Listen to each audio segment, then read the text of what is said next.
The air at the Henderson County Equipment Auction hung thick and heavy, a soupy mix of late August humidity, diesel exhaust, and desperation. It was 1975, and you could feel something shifting in the wind, something more than the coming change of seasons. Farmers, their faces tanned and creased like old leather, stood in tight knots, their conversations low and worried. The price of fuel was up, fertilizer was through the roof, and the bankers in town were starting to look at loan applications with a colder eye. I stood near the back, my hands shoved deep in the pockets of my worn denim jeans, just watching. My father, Earl, had been gone 2 years now, and the weight of his 320 acres felt heavier than any sack of seed I'd ever hoisted. He'd left me the land, the house, and the machinery, all of it free and clear. His voice was a constant echo in my head, a gravelly mantra from the Great Depression. If you can't pay cash for it, Thomas, you can't afford it. My iron was a testament to his philosophy. The John Deere 4020, a '68 model, was the newest thing on the place, its 6-cylinder diesel engine a symphony of reliability. For lighter work, I had his old Farmall M, a tractor that had been cultivating these same fields since Truman was in office. My combine was a John Deere 55, a good machine in its day, but its 4-row corn head felt smaller and smaller with each passing year. They were old, but they were mine. Every nut, every bolt, every grease-stained fitting belonged to me, not to the First National Bank of Galesburg. A stir in the crowd drew my attention. The auctioneer, a fast-talking man named Jerry, was trying to work up some enthusiasm for the next lot, and failing miserably. It was a monster, a Gleaner L2 combine, sitting there like a beached whale painted a dull, faded silver. It was one of the biggest machines I'd ever seen up close, easily capable of running an 8-row corn head. But it was a wounded beast. A wide, jagged crack ran up the side of the engine block, and a dark stain of old oil coated everything below it like a funeral shroud. "All right, boys, what do we bid for this silver beauty?" Jerry chirped, his voice tinny through the crackling loudspeaker. "She needs a little TLC, a little engine work, but think of the capacity. Who'll start me at 5,000? 4,000. Give me 3. Silence. The farmers just shuffled their feet and stared. A machine like that, new, would cost a fortune. A new engine alone would be more than most of them cleared in a year. This one was scrap. A shiny new Chevrolet Silverado, fire engine red, crunched to a stop on the gravel lane beside the crowd. Richard Peterson swung himself out of the cab. Rich had inherited the farm next to mine about the same time I took over ours, but that's where the similarities ended. He was a disciple of the new gospel being preached by the university extension offices and the loan officers. Leverage your assets, expand your operation, get big or get out. He saw his father's paid-for acres not as a foundation, but as collateral. He swaggered over, a smirk playing on his lips. He saw me looking at the crippled Gleaner and let out a short, barking laugh. "Thinking of upgrading, Miller?" he said, loud enough for half the county to hear. "Gonna try and patch that thing together with baling wire and prayer? You'd be better off letting the scrapper haul it away." I didn't say anything, just kept my eyes on the machine. I could see the potential underneath the grime and the catastrophic failure. The body was straight. The tires, though weathered, still held air. The big 23.126 drive tires were expensive, and they were intact. The belts and chains were worn but not shot. The real problem was the heart of the beast, the Alice Chalmers 6070i diesel engine. A thrown rod by the looks of it, a terminal diagnosis. "I just traded up myself," Rich went on, puffing out his chest. "Got a brand new International 1460 axial flow on order. The bank was happy to finance it. You can't make money in this game pinching pennies on junk, Tom.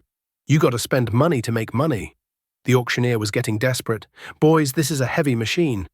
The scrap value alone is worth something. Give me a bid. $1,000. Do I hear 1,000? A scrap dealer in greasy overalls raised a lazy finger. 1,000.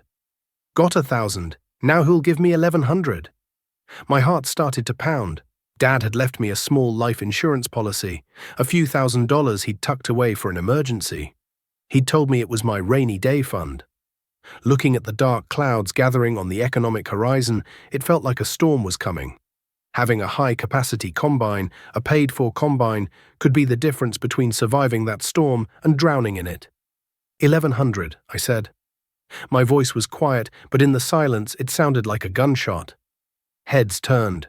Rich Peterson stared at me, his smirk replaced by a look of genuine disbelief. The scrap dealer grunted, shook his head, and dropped his hand. "Sold," Jerry yelled, slamming his gavel down on his palm. "To Tom Miller for $1,100. Rich just shook his head, a look of pity on his face. "You're more of a fool than your old man ever was, Miller. Pouring good money after bad. While you're in your shed playing mechanic with that heap of junk, I'll be buying up the land around you." He turned and walked back to his new truck, the embodiment of modern leveraged success. The other farmers just looked at me, some with pity, others with a kind of morbid curiosity, all of them thinking the same thing. The Miller boy had finally lost his mind. Now, before we get into the nuts and bolts of what I was up against, dragging that dead giant home and trying to breathe life back into it, I have to ask you all a question. Have you ever bought a piece of machinery, a tractor, a truck, a combine, that everyone else called junk? Something everyone told you to just let go to the scrapyard? And did you spend the blood, sweat, and hours in the shop to prove them all wrong? Let me know your story down in the comments below. I read every single one of them. Getting that dead Gleaner home was a battle in itself. It was over 12 feet wide and weighed close to 9 tons. My dad's old grain truck wasn't up to the task, and I sure wasn't going to ask Rich Peterson for a favor. I ended up calling on Old Man Hemphill, a retired trucker who had a rickety, sway-backed lowboy trailer he used to haul his bulldozer. For $100 and a bottle of whiskey, he agreed to help. It took us the better part of a day. We used 2 heavy-duty tractor jacks to lift the combine, sliding timbers underneath, inch by painful inch. Then, with my 40-20 pulling and Hemphill's ancient International Lodestar groaning in protest, we winched the silver beast onto the trailer. The tires squatted, the trailer's frame bowed, and every clank and groan of the metal sounded like it was about to give way. Rich Peterson drove by once during the ordeal, slowing his shiny red Silverado just enough to honk the horn and give a long theatrical shake of his head before speeding off in a cloud of dust. He didn't have to say a word. His message was clear. We crept the 5 miles back to my farm at a walking pace, the whole rig groaning and swaying. By the time we backed it into the main bay of my machine shed, the sun was setting, casting long shadows that made the combine look even more like a dinosaur's skeleton. For the next few weeks, that machine shed became my world. After a full day of cultivating or cutting hay, I'd come in, eat a cold supper, and then head right back out to the shop, often working under the harsh glare of a single trouble light until well past midnight. The first step was the autopsy. I drained what was left of the sludgy black oil, then started the slow, methodical process of tearing into that Alice Chalmers engine. The air grew thick with the smells of penetrating oil, old diesel, and failure. Every bolt was a fight, frozen solid by years of heat cycles and neglect. I used a 3/4-inch drive breaker bar with a 4-foot pipe on the end for leverage, my muscles straining until I thought my shoulders would pop. One by one, the components came off. The radiator, the turbocharger, the massive injector pump. Finally, I got the head off, a solid chunk of cast iron so heavy I had to use the engine hoist to lift it. What I saw inside made my stomach sink. It was worse than I thought. The number 4 piston had disintegrated. The connecting rod, a thick forging of steel, had snapped in 2.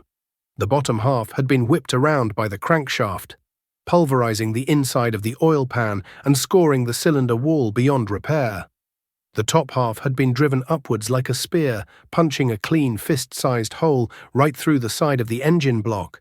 A window to destruction. This wasn't a repair job, it was a resurrection. News of Miller's folly spread through the county like wildfire.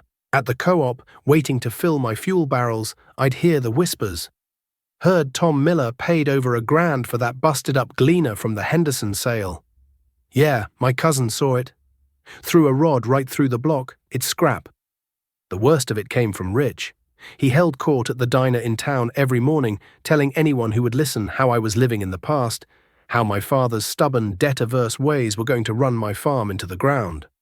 "The boy's got no vision," he'd say, stirring cream into his coffee. "He's sitting on 300 acres of prime land, and he's spending his nights tinkering with junk. I've already financed another quarter section this year. That's how you get ahead. You have to be aggressive." His words stung because, on the surface, he was right. He was expanding. He was the model of success. I was just a guy covered in grease trying to fix the unfixable. The isolation was profound. My father was gone, my mother had passed years before, and I had no brothers or sisters.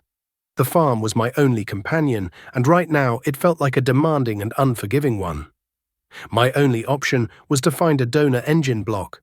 A new one from Alice Chalmers was out of the question. I started a new nightly ritual, sitting at the kitchen table with a pot of black coffee and a stack of farming magazines, circling the classified ads for salvage yards.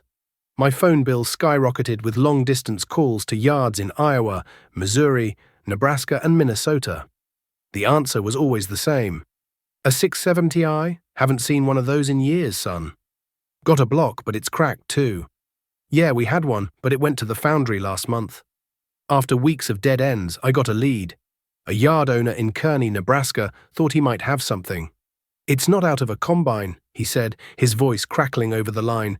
"It was an industrial power unit for an irrigation pump.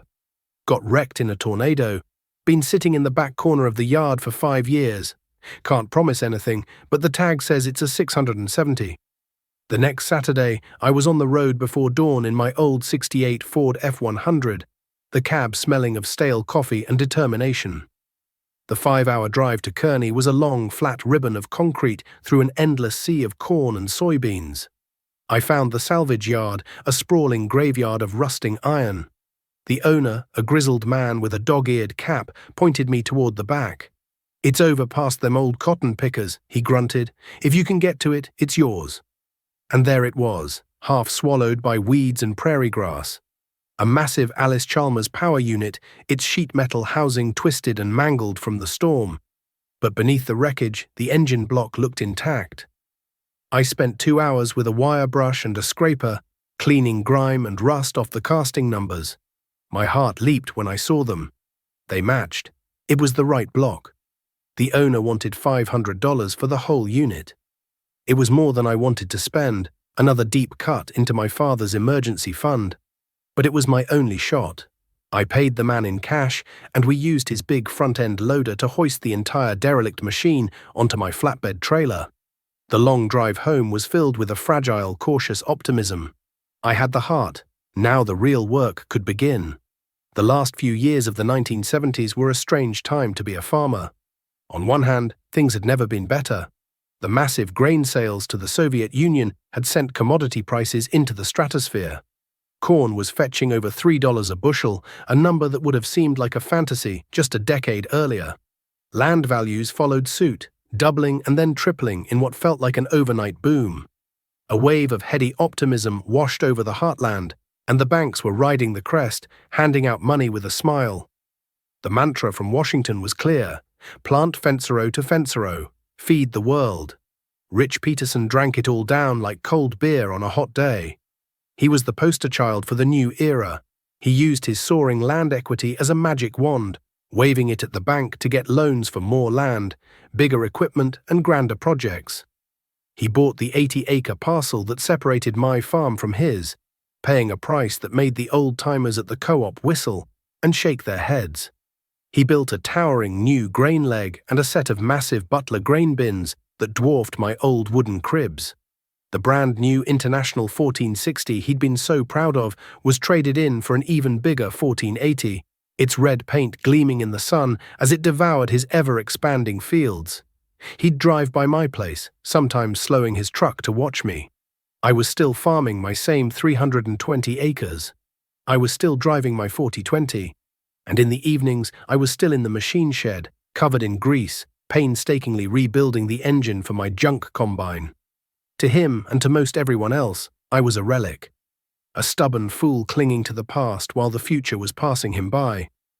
I was Tom Miller, the boy who couldn't make a go of it, forever living in the shadow of his Depression-era father. They didn't see discipline, they saw failure. They didn't see prudence, they saw fear. But I remembered my father's stories. He'd seen the boom of the 1920s when farmers bought new cars and land on credit, certain the good times would never end. And he'd seen the bust of the 1930s when the banks came calling and the auctioneers sold off entire family legacies for pennies on the dollar. "The bank is your best friend when you're making money, son," he'd told me more than once, "but it's the first one to kick you when you're down."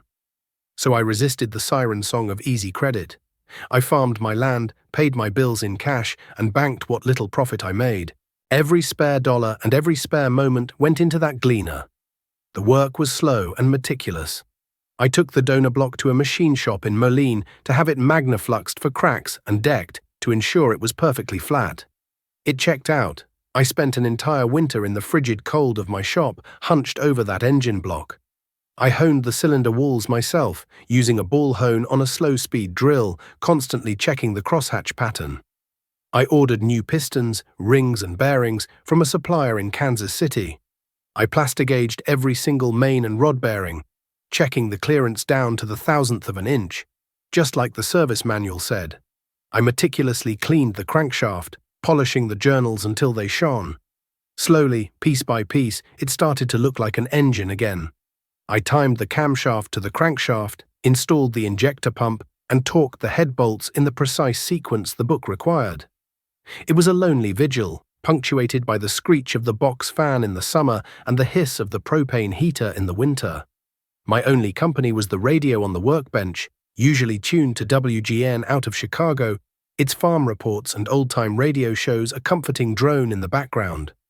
By the fall of 1979, the engine was fully assembled and painted the correct Alice Chalmers orange. The day I finally hoisted it back into the combine's frame felt like a monumental victory. I spent another month hooking up the fuel lines, the wiring, the hydraulics.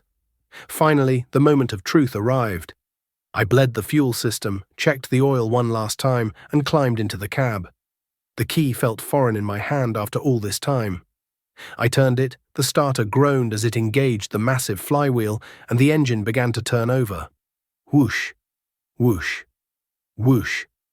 Then a cloud of black smoke erupted from the exhaust stack, and the shed was filled with the deafening, beautiful roar of that big six-cylinder diesel coming to life.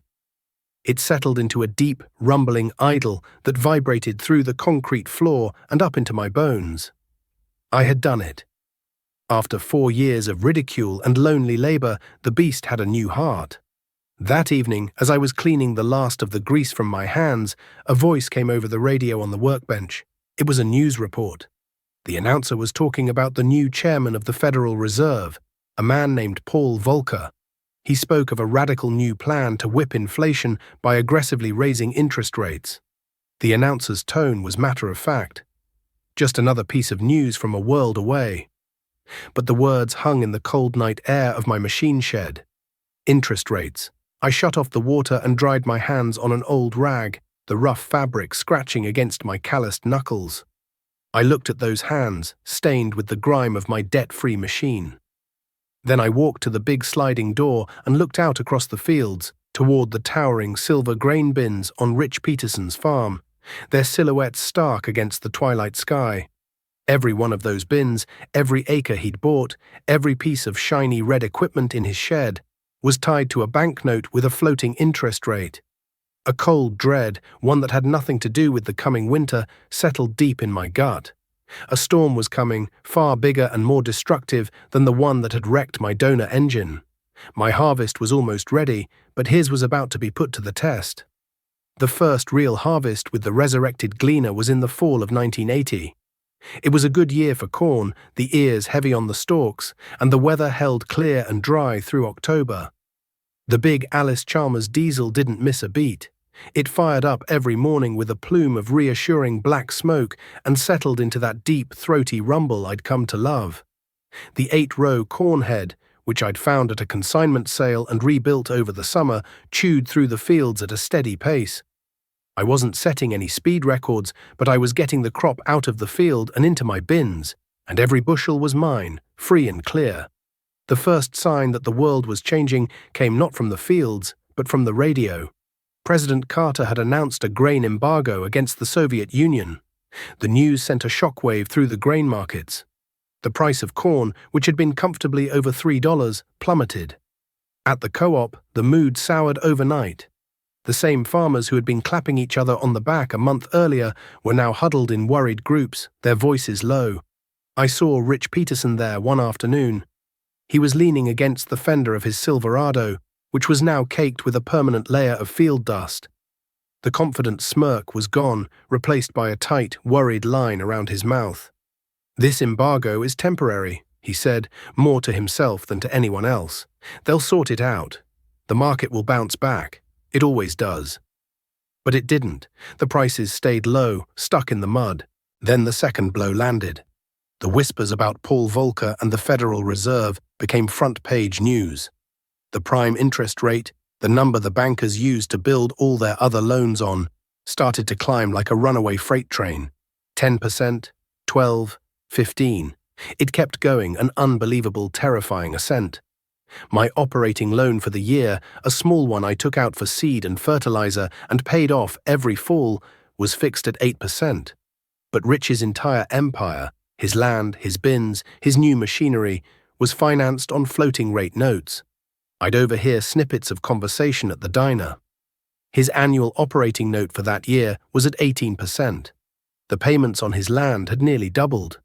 He was being bled dry by the numbers on a banker's ledger in Chicago. The strain began to show. One blustery November afternoon, I was finishing up my last field of beans when I saw his big International 1480 sitting silent in the middle of a field, a plume of steam or maybe smoke hanging in the cold air above it. A little while later, the dealer's service truck pulled in. I kept working, the rhythmic chugging of my old Gleaner a steady counterpoint to the drama unfolding across the fence line. The service truck was there for hours. Later that week, I ran into one of the mechanics from the international dealership in town. "What happened to Rich's combine?" I asked, trying to sound casual. The mechanic wiped his greasy hands on a rag and sighed. "Hydrostatic pump went out, took the main charge pump with it. It's a $12,000 repair, and that's if we can even get the parts. They're back-ordered for 6 weeks. $12,000. That was more than 10 times what I had paid for my entire combine." Rich's state-of-the-art machine, the symbol of his modern efficiency, was a dead weight in the field, hemorrhaging money he didn't have, while my paid-for heap of junk kept on running. I had to replace a worn-out drive belt on the Gleaner that same week. It cost me $63 at the parts store, and I had it changed in an hour. The cracks in Rich's empire were becoming visible to everyone. He started selling off his feeder cattle in the middle of winter, taking a loss just to generate some cash flow. One of his 2 big grain trucks, a nearly new Ford tandem axle, disappeared from his yard, quietly repossessed in the night. The swagger was completely gone, replaced by the haunted, hollow-eyed look I was starting to see on farmers all over the county. He was a man chained to a millstone, and the water was rising fast. I kept my head down and worked. I sold just enough grain to pay my property taxes and buy my inputs for the next year. The rest I kept in my bins, waiting. I spent the winter in the shop, not on a massive, desperate repair, but on maintenance. I rebuilt the wheel bearings on my 4020. I replaced the chains and sprockets on the corn head. I hard-faced the cultivator sweeps. It was the slow, steady work of a man shoring up his defenses, not fighting a losing battle. My father's words echoed in my mind constantly. "It's not what you make, son, it's what you keep." In the boom years, everyone had laughed at that philosophy. Now it was the only thing keeping my head above water. The spring of 1982 was grim. The interest rate hit its peak, a staggering 21.5%.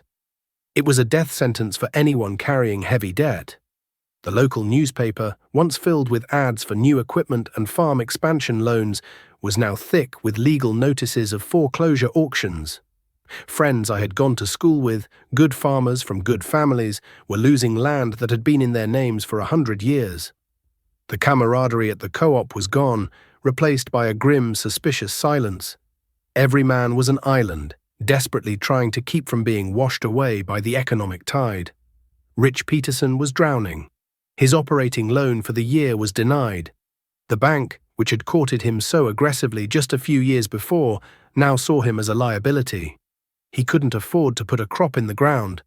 The 80 acres he had bought next to me, the land he had paid a premium for at the height of the boom, sat fallow, a testament to broken dreams.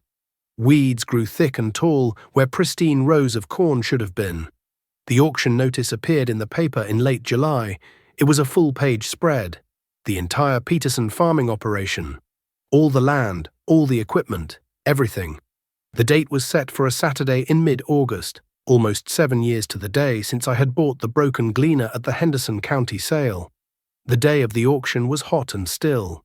The air was thick with the same sense of desperation I remembered from that day years ago, but this time it was different.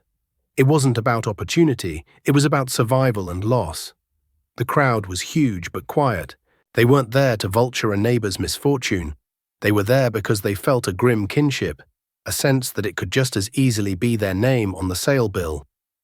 Rich's equipment was lined up in neat rows, the red paint of the International tractors and combine still bright, but it looked like funeral attire.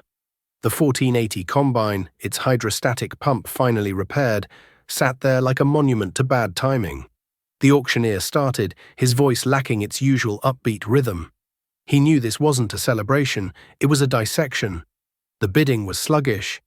The machinery sold for fractions of what it was worth, for pennies on the dollar of what Rich owed.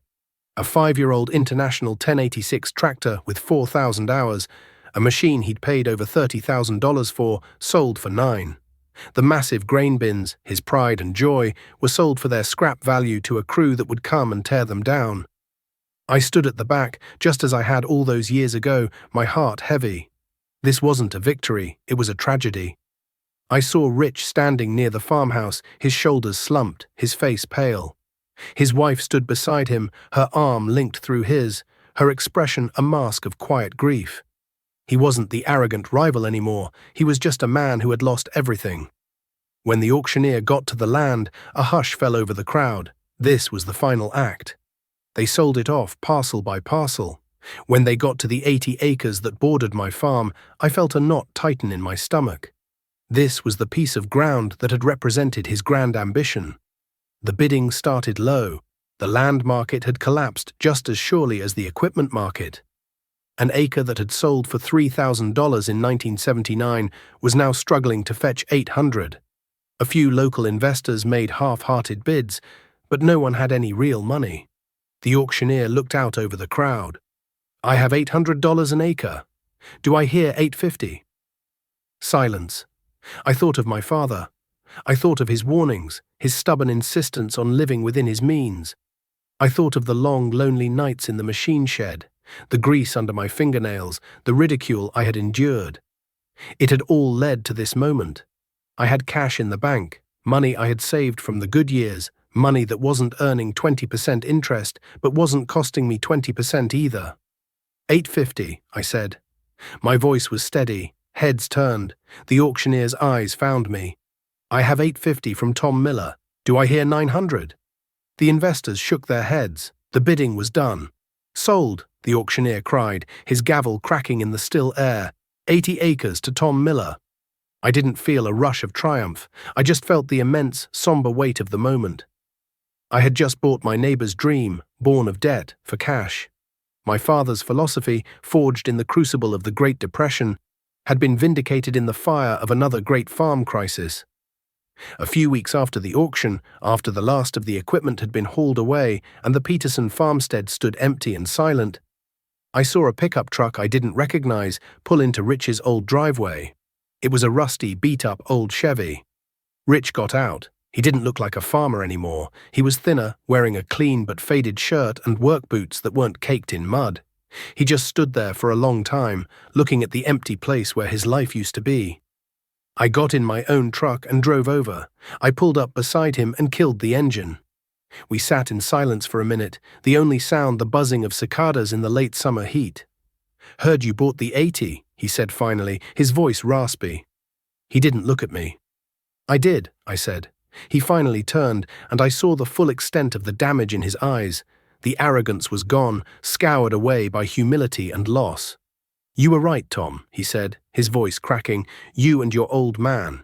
You were right all along. I was so busy trying to get big, I forgot to stay strong. I leveraged everything. When the ground shook, I didn't have anything solid to stand on. It wasn't just you, Rich, I said. The banks, the government, the magazines, they were all singing the same song. Get big or get out. It was a hard song to ignore. He nodded, kicking at a loose piece of gravel. I got a job in town, driving a truck for the lumber yard.